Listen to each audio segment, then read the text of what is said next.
बिस्मिल्लाहिर्रहमानिर्रहीम। अस्सलाम वालेकुम। दुनिया में कुछ भी हमेशा के लिए नहीं। आज आपके पास शोहरत है, दौलत है और आपके अपने आप के पास है। कल हो सकता है इनमें से कुछ या सब कुछ ना रहे। जाज़ान शहर मक्का से तकरीबन 715 किलोमीटर जुनूब मगरिब में यमन के सरहदी इलाके में वाक़ई एक तारीखी शहर है। शेर व सियासत का शौक रखने वालों के लिए ये शहर खास अहमियत का हामिल है, क्योंकि इसके गिरत व जवार में तारीखी और जगराफियाई अहमियत के हामिल बहुत से जुड़वा शहर और कस्बे मौजूद हैं। सऊदी अरब में नकल व हरकत के लिए बेहतरीन सड़कों का जाल बिछाया गया है, जो किसी भी शहर तक आसान रसाई मुमकिन बताता है। जाज़ान यूनिवर्सिटी में लेक्चरार की हैसियत से गुज़िश्ता बरसों में उस शहर के गिरदनवा में वाक़े शहर में जाने का इत्तेफाक होता रहता है, जिनमें काबिल ज़िक्र शहर अबा है। इसकी मकबूलियत की एक वजह इसका खुशगवार मौसम और खूबसूरत सियाहती मकामात हैं। दिलकश मौसम और सुहाने मनाजर की वजह से इसे पाकिस्तान के तफरीही मकाम मरी से मसलत हासिल है। अबा और जाज़ान शहर के दरमियान 20 किलोमीटर का फासला बआसानी 230 घंटे में तय किया जा सकता है। पिछले दिनों एक दोस्त रियाद शहर से तशरीफ लाए और अबा शहर जाने की ख्वाहिश का इजहार किया। कामरान साहब गुज़श्ता 10 साल से सऊदी अरब में मुकीम हैं और मेरे करीबी दोस्तों में से हैं। जब भी रियाद जाना हो कामरान साहब ये हमारी मेज़बान होते हैं। इनकी ख्वाहिश को रद्द करना मुमकिन ना था, लिहाजा नमाज जुमा की अदायगी के बाद एक और दोस्त को साथ लिया और हम तीनों दोस्त अबा के लिए रवाना हो गए। जाज़ान शहर समंदर के किनारे वाक़े होने की वजह से अगर हवा ना चले तो हिफ्स की वजह से गर्मी ज़्यादा महसूस होती है। हमारी गाड़ी का एयर कंडीशन भी सही काम नहीं कर रहा था, इसलिए सफ़र का आगाज़ कुछ ज़्यादा अच्छा ना था। दिल ही दिल में सबकी यही कैफियत थी, लेकिन किसी ने भी इसका इजहार ना किया और हम अपनी मंजिल की तरफ गामज़न रहे।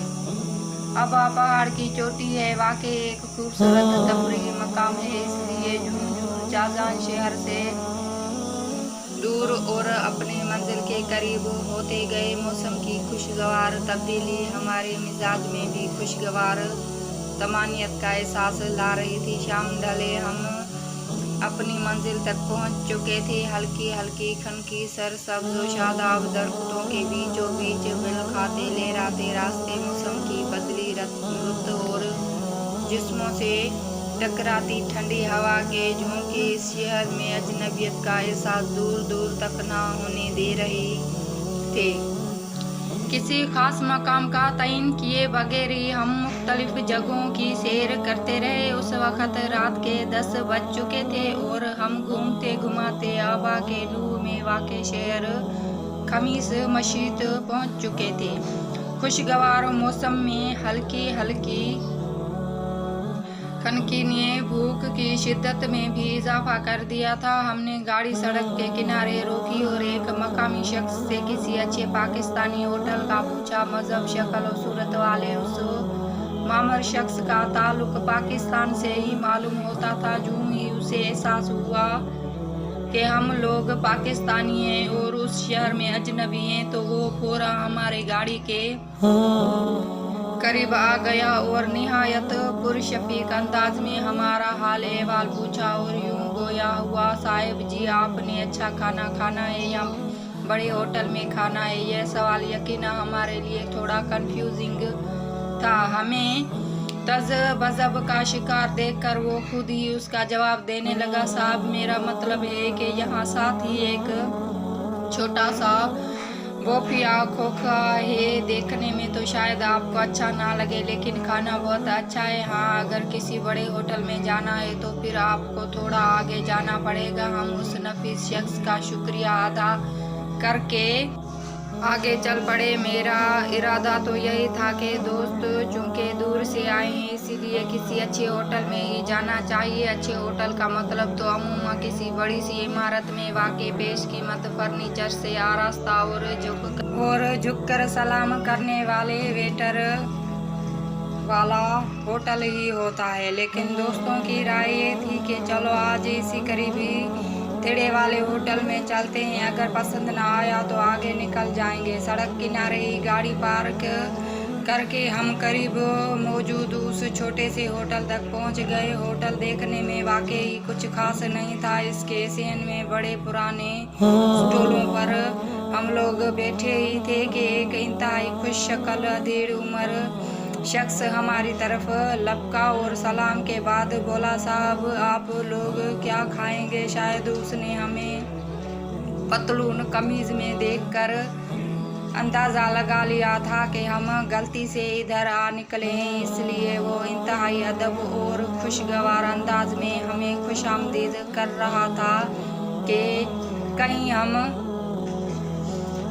वापस ना चले जाएं। उसकी खुशमिजाजी ने हमें हकीकत में ही इधर रुकने पर मजबूर कर दिया था। जब उसे पता चला कि हम उस शहर से नहीं हैं और करीबी शहर जाजान से आए हैं तो वो और भी अपनायत से पेश आने लगा। वो बोला, साहब आप फिक्र ना करें, जगह को ना देखें, इंशाल्लाह खाना आपको पसंद आएगा। खाना वाकई सादा मगर इंतहाई लजीज था। सड़क किनारे हल्की हल्की ठंडी हवा और गर्मा गर्म रोटियों के साथ खाने का मज़ा दुबाला हो गया था। खाने के दौरान मैंने महसूस किया कि वो शख्स हमारे करीब ही बैठ गया था। मुझे वो शख्स बहुत भला लगा। वो किसी अच्छे ख़ानदान से मालूम होता था और आम वेटर नहीं लग रहा था। मुझे से रहा ना गया और उससे पूछ ही लिया, आप यहाँ कब से हैं और क्या काम करते हैं?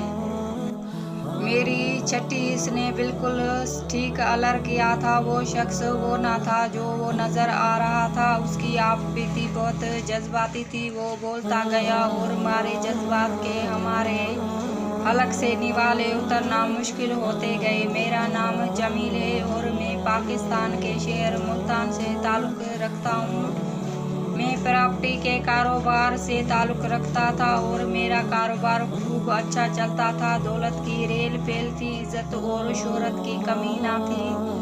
मैं अपना काम इंतहाई ईमानदारी से करता था, इसलिए गरीब से लेकर अमीर सब मेरी इज़्ज़त करते थे।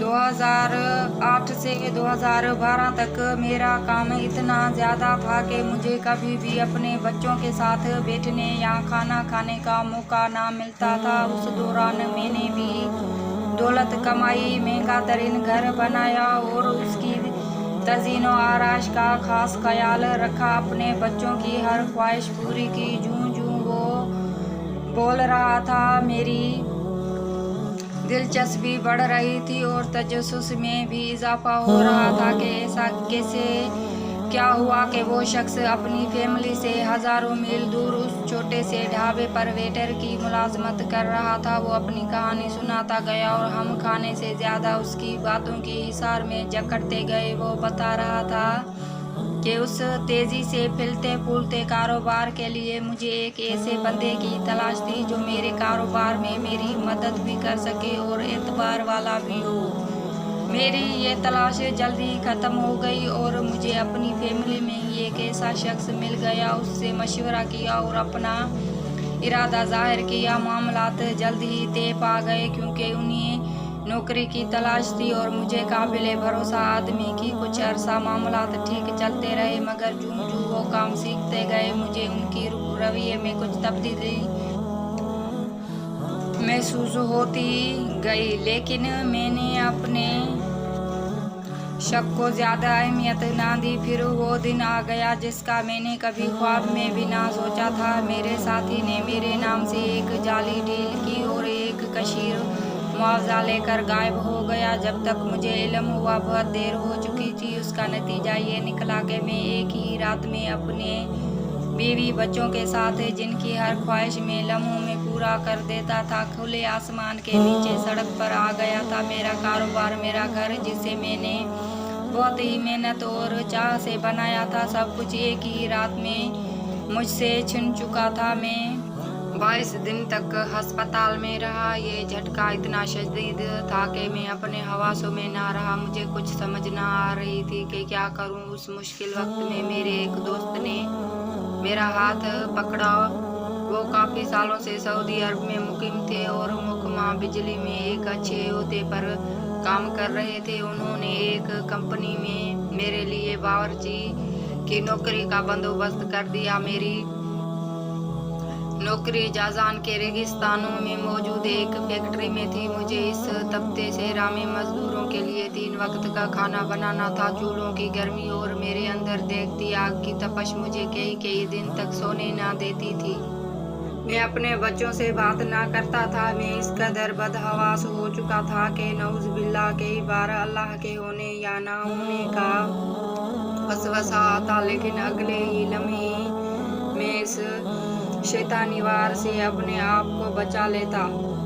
इसी तन्हाई में मैंने अपने अल्लाह से हम कलाम होना सीखा, अल्लाह पर भरोसा करना सीखा और वो जिंदगी की तरफ लौटने की कोशिश करता रहा। मैंने 72 माह तक इस फैक्ट्री में काम किया और अब सोच रहा हूँ कि कोई छोटा सा होटल बना लूँ और जिंदगी की तरफ लौटने की कोशिश जारी रखूँ। हमने बिल अदा किया और वहाँ से निकल आए, लेकिन बहुत देर तक हम दोस्त एक दूसरे से गोया ना हुए। हमारे हवास हमारी जुबान का साथ नहीं दे रहे थे।